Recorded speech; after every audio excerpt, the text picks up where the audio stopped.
Welcome to Yankee Chronicle. I'm your host, Abby Peel, and today we're coming to you from Ledyard National Bank and Financial Services. Ledyard Financial Advisors is the premier asset management firm serving families and institutions throughout the Upper Valley, Lake Sunapee region, and Concord. Thanks for joining us as we continue to update you on COVID-19 adjustments and more.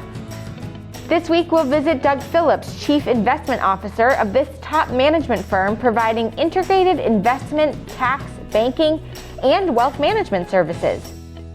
We go on location with Nancy Bloomfield of the Family Place in Norwich. David Chaves will tell us about how the area choir is adjusting to COVID-19 with their annual Christmas concert. Ashley Rowley of the Lake Sunapee Region Chamber of Commerce will encourage us to buy local this holiday season. And we'll close the show to hear about this year's Area Realtors Jingle Bucks fundraiser to raise support not only for local organizations in need, but also for local businesses in the community. But first, these messages from the good local businesses that are still here for you during these challenging times. Remember, buying local is an important way to sustain the communities we love. We'll be right back.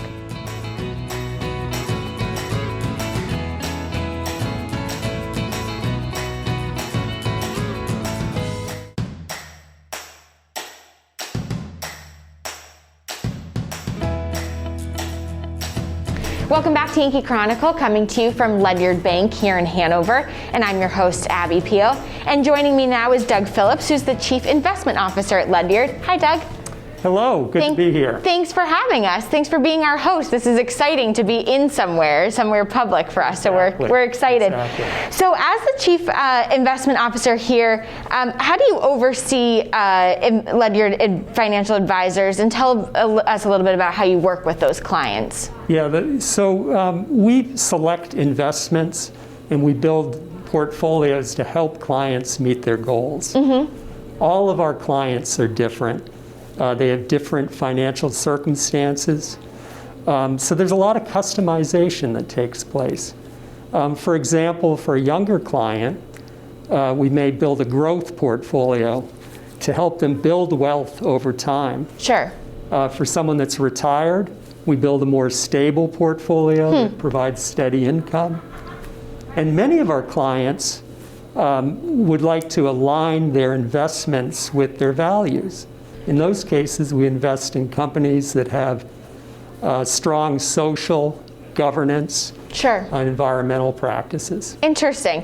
And it's my understanding that Ledyard offers wealth management services as well. How does that work? Yes. So each client works with a dedicated wealth management team, which consists of individuals with expertise in financial planning, investment management, taxes, and other areas depending on their needs.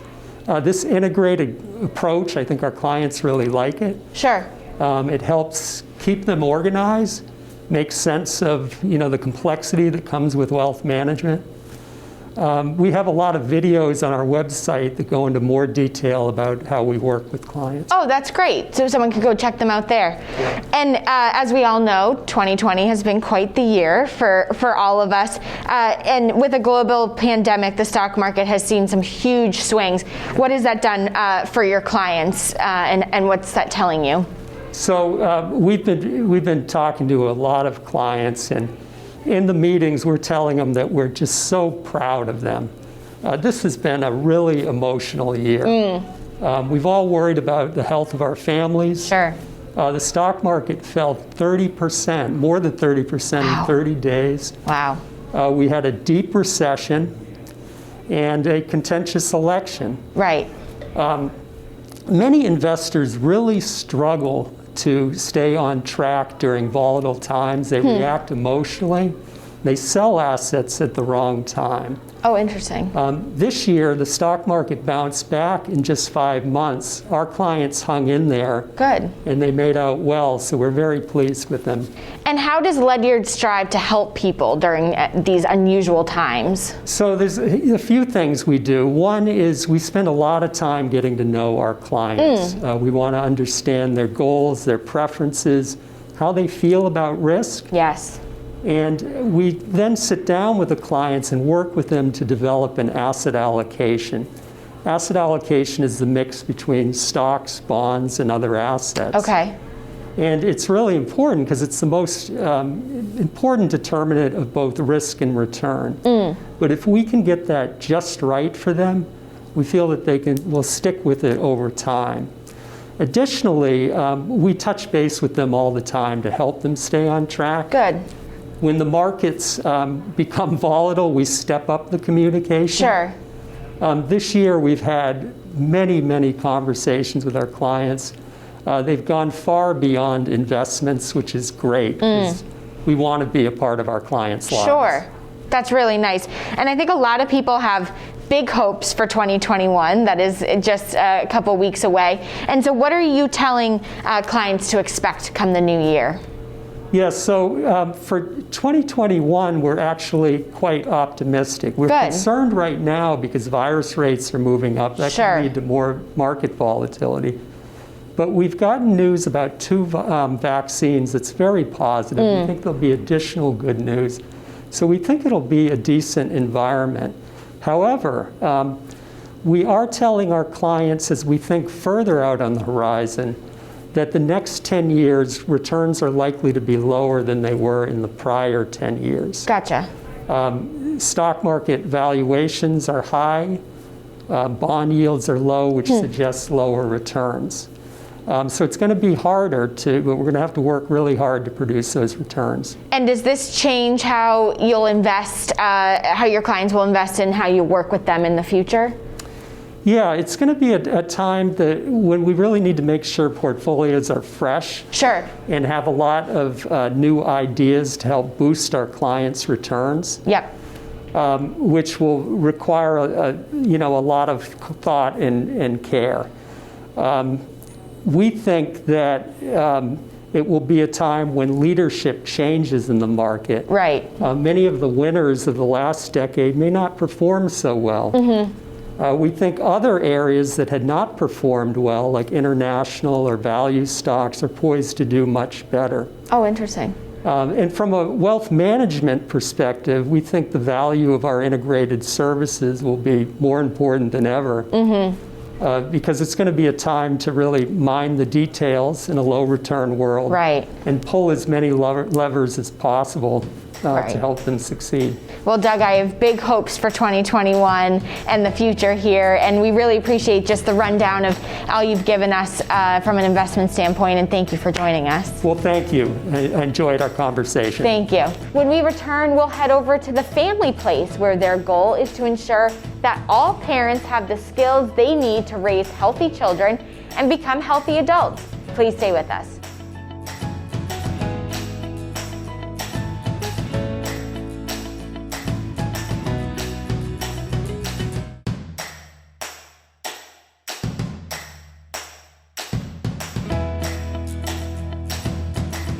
I'm Abby Peel. Welcome back to Yankee Chronicle. Like all businesses and services, the Family Place has had to make adjustments as a result of the COVID-19 pandemic.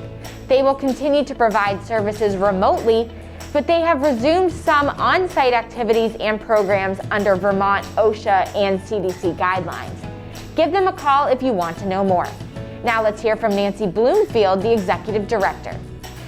So the Family Place is a multi-purpose organization that aims to support families with young children, their parents that are expecting a child or families who have young children. But our focus is really to make sure that children are getting off to a healthy start, that parents have the information and the resources they need to help children at those critical early years. Our goal is also to be here when families are going through challenges, and those could be challenges just in the first few months of a child's life, or those could be significant challenges related to poverty or housing or mental health, where we might be involved with the family for years. Families come to us through lots of different doors, I would say. Sometimes, a family is just aware that there's a parent-child center in their community, such as the Family Place, that is a resource for them. Other times, a family may come to us to join a weekly play group, which is, at the core of it, at the foundations, a social opportunity for parents and little children. Or they may find out about us because their pediatrician has recommended that they reach out to us, or another community organization or family member or friend. Families may come to our campus here for an intensive program we have that's called Families Learning Together, or our childcare classrooms, or for a parent workshop or another sort of family event. Or we may be meeting with families in their homes. So we aim to offer a wide variety of opportunities for families to have the support that they need. When we talk about ways that we might support a family or resources that we might be able to connect them with, sometimes that resource might be a housing support or a local food bank. We work really closely with partners in our community, such as the Upper Valley Haven, local pediatric practices, WISE for families who may be experiencing domestic violence, our local substance use treatment providers. Part of our job as the Family Place is to understand what a family's goals are, what their needs are, and try to help weave together the supports that exist, whether they're supports that we directly provide or supports that some of our partners may provide. The Family Place is a legislatively designated parent-child center in Vermont, and as a center for families in a bi-state community, we also offer support to families on the New Hampshire side. So while there are some programs where being a Vermont resident is necessary for eligibility, we also offer a lot of opportunities for families who are from the New Hampshire side. There are lots of different ways that the community has supported the Family Place. We are incredibly fortunate to have such a generous community around us. We just this past weekend had our 17th annual Gingerbread Festival, which it's an incredible event that's hard to picture, but the centerpiece of it is our donated gingerbread houses and other gingerbread creations that are made by families, by school classes, by daycares, by professionals, by amateur bakers, you name it. We had over 100 gingerbread creations on display at this event, and it's also meant to be sort of a fun event for people of all ages, and for many a kickoff to the holiday season. That event and our annual luncheon in the spring are also very generously supported by business sponsorships. So we are very fortunate to have 50 racing bibs for this year's Covered Bridges Half Marathon. So that means that 50 runners will be running for the Family Place, each raising $500 to support our organization. So the Covered Bridges Half Marathon is a beautiful race in Quechee and Woodstock, Vermont.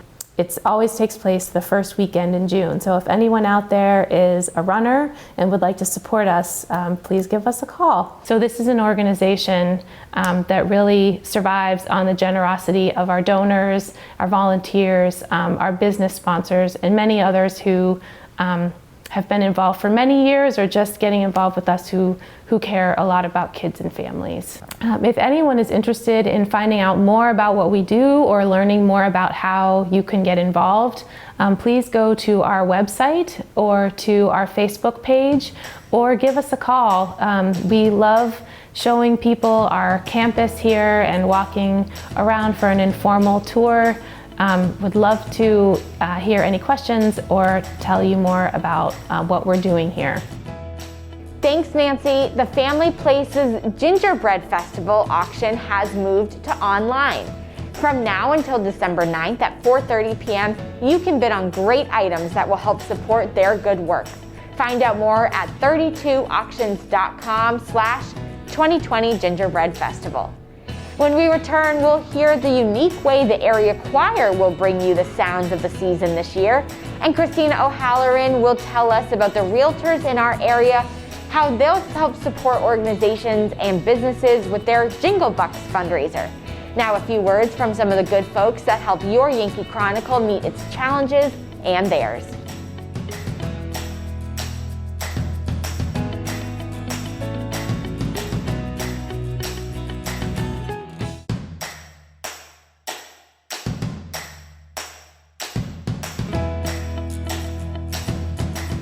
Welcome back to this We're All in This Together edition of Yankee Chronicle. I'm your host, Abby Peel, coming to you from Ledyard National Bank in Hanover. A staple of our holiday season is the annual Area Choir Christmas Concert. With the COVID-19 pandemic, things are not the same this year. Let's hear how they're going to adjust.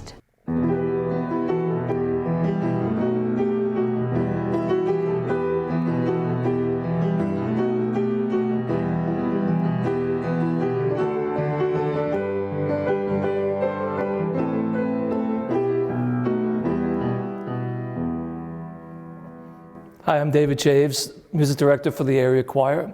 Since the 1950s, the Area Choir has offered Christmas concerts to the local community in Newport. And the Area Choir sadly decided that this was not a good year to offer the concert. So instead, we're going to broadcast previous concerts from other years on the same weekend that we would have had our concert. So the first weekend of December is traditionally our concert weekend. So December 5th, the Saturday, we'll offer the 2013 concert at 7:30. And on Sunday, December 6th, we'll offer two concerts. 3:30 will be the 2016 Area Choir concert, and at 7:30 will be last year's 2019 concert. The Area Choir has about 70 people, and from all neighboring communities, all people who love to sing. And we really wanted to offer everyone a chance to experience the joy of the Christmas season like they do every other year. So I hope that you can watch the show. Thank you.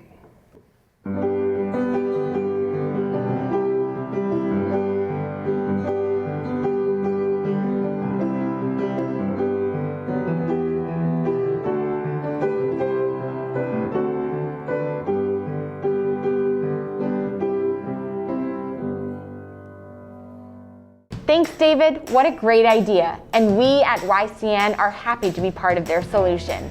Now let's hear how the Lake Sunapee Region Realtors are pitching to help during this unusual holiday season. Thanks, Abby.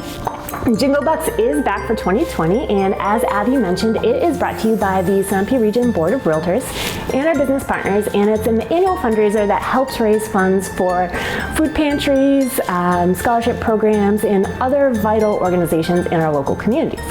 It has taken on a bit of a twist this year. In years past, what has happened is we have reached out to local businesses to help donate gift cards in order to raise funds for these great organizations. This year, the Sunapee Region Board of Realtors and our business partners really wanted to do something to also give back to those local businesses. So we've reached out to our members and we have raised over $4,000 that we have then used to go purchase those gift cards. Throughout the month of December, we'll be raffling them off through these Jingle Bucks cards. This year we'll be raffling off prizes every single day. There's anywhere from $100 to some days $200 in gift cards to be raffled off. Multiple chances to win, and the best part, the cards are only $5 per card. So they're a great gift for yourself. They're a great gift to give somebody else and bring some holiday cheer. And if you'd like to purchase Jingle Bucks this year, you can reach out to any of the Sunapee Region Board of Realtors members or our business partners. Or you can pick cards up at Better Homes and Gardens in New London, right on Main Street. Thanks, Christina and our local realtors for their renewed effort to assist local organizations in need this holiday season. And speaking of our local businesses, Ashley Rowley from the Lake Sunapee Region Chamber of Commerce will give us a few reasons to buy local this year and really every year. Please stay with us for messages from these COVID-19 resistant businesses.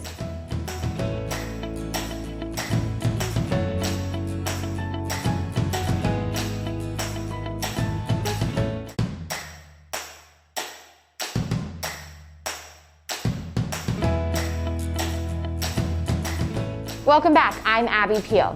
The strength of our local communities are partly defined by the goodness of our local businesses and their willingness to support our favorite cultural events, youth sports teams, and nonprofit organizations. Let's hear how we can help them be secure and long-term part of our area. So we are on the holiday season, Thanksgiving, Christmas, everything's coming up very quickly for all of us, and shopping local for the holidays has never been more important. Our local retailers, our local restaurants, everyone is looking for a little extra support from their community this time of year. So this year, the Lake Sunapee Region Chamber has been selected as a neighborhood champion for the American Express Small Business Program, which means we get a lot of swag. So we've got 50 public shopping bags that I'm filling with all sorts of pieces and parts from our members, which will be given out on Small Business Saturday, here, there, and everywhere. There's no rhyme or reason. You're gonna see me popping up in some stores and some retail shops, and if someone purchases something small that day, they may get a special bag. So this here is a little heart. You're gonna see this in some participating member businesses. It says, Share Joy, Shop Small. Small Business Saturday is on November 28th. So this here is just a quick reminder that not only is that business participating in something Small Business Saturday related, maybe it's extended hours, maybe it's a special promotion, maybe they're doing a raffle that day, but this is also just a reminder throughout the year, and especially this holiday season, to keep your dollars in your community. So there's some other things that will be happening the first week of December. Some virtual events this year because we can't collectively gather, but our virtual events are going to include things like putting out of the Santa mailbox. That'll be on Facebook Live and hopefully Instagram Live. And then for the tree lighting this year, last year our tree lighting was such a fun event when Santa arrived with a fire truck and then we lit the tree near the Tracy Memorial Library. This year we'll be lighting the tree at the gazebo on the New London Town Green. That will be on Sunday, December 6th, around 4 o'clock. So stay tuned to the Lake Sunapee Region Chamber on your Facebook page, and you'll see that virtual video pop right up so that you can watch it at home with your kids if you're not comfortable coming to celebrate outside. Could be a little chilly.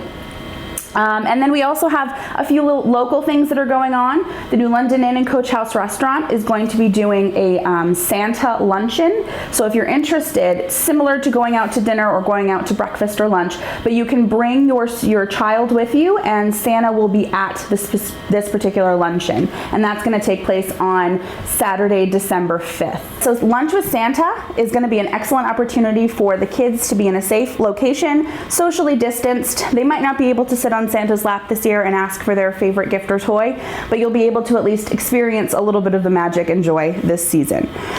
So definitely take a peek at our chamber website, lakesunapeeregion.com, because that's going to have more information as we move forward through Small Business Saturday on the 28th of November, all the way through until Sunday, December 6th. So take a peek there. Follow us on Facebook and Instagram if you already do not, and make sure that your kids are starting to write their Santa letters because the box will be out very soon. Thanks, Ashley. In addition to the work that the Chamber does to help businesses, they also support events that we love throughout the year. Next week, we'll continue our investigation of other local businesses and organizations with the adjustments they have had to make. Yankee Chronicle will catch up with Ken Holmes on the progress on the Newberry Fire Station. Catherine Nevins will show off her new Main Street Bookends pickup window. We'll visit the Good Neighbor Health Center in White River Junction. And we'll close our visit here at Ledyard National Bank with Mike Yernices and Ed Bidlack from their mortgage department to hear why now is a great time for homeowners and for people to become homeowners.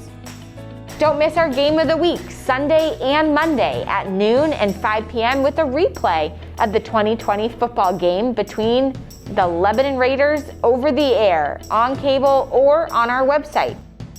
Also, other WYCX programming includes Outside Television's original shows. Check them out today. Join us again next week at this same time for another round of your Who, What, Where, and When show of the Dartmouth Lake Sunapee region. I'm Abby Peel. Stay safe, everyone.